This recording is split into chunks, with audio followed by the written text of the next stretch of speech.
திமுகவுக்கும் எஸ்என்ஜே ஜெயமுருகனுக்கும் நெருங்கிய தொடர்பு இருக்குது. தமிழ்நாட்டில் விற்கப்படுகிற சாராய ஆலைகள் அதிகமான சரக்கு யாருன்னா எஸ்என்ஜே தான். ரம்மு, விஸ்கி, பிராந்தி, ஒயின், கீனு ஏறக்குறைய ஒரு 40க்கும் மேற்பட்ட மதுபானங்களை தயாரித்து தமிழ்நாட்டிலே விற்கிறார் எஸ்என்ஜே. அவர் ஒரு திமுககாரர். அவர்கிட்ட தான் செந்தில் பாலாஜி டாஸ்மார்க்கில் இந்த சரக்கு மட்டும் தான் விற்கணும். எந்த சரக்கை? எஸ்என்ஜே சரக்கையும் ஜெகத் ரட்சகனுடைய சரக்கை மட்டும்தான் விற்கணும். ஏன்னா இதில் மட்டும்தான் ஆயத்தேர்வு அரசுக்கு வரி கட்டாமல் நேரடியாக டாஸ்மார்க்கு போகுது. டாஸ்மார்க்கு பணியாளர்கள் வீடுகளிலேயே பல கோடி ரூபா பணம் எடுக்கிறான்.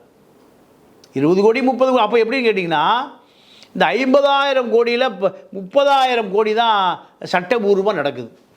20,000 கோடி சட்டத்துக்கு புறம்பாக நடக்குது.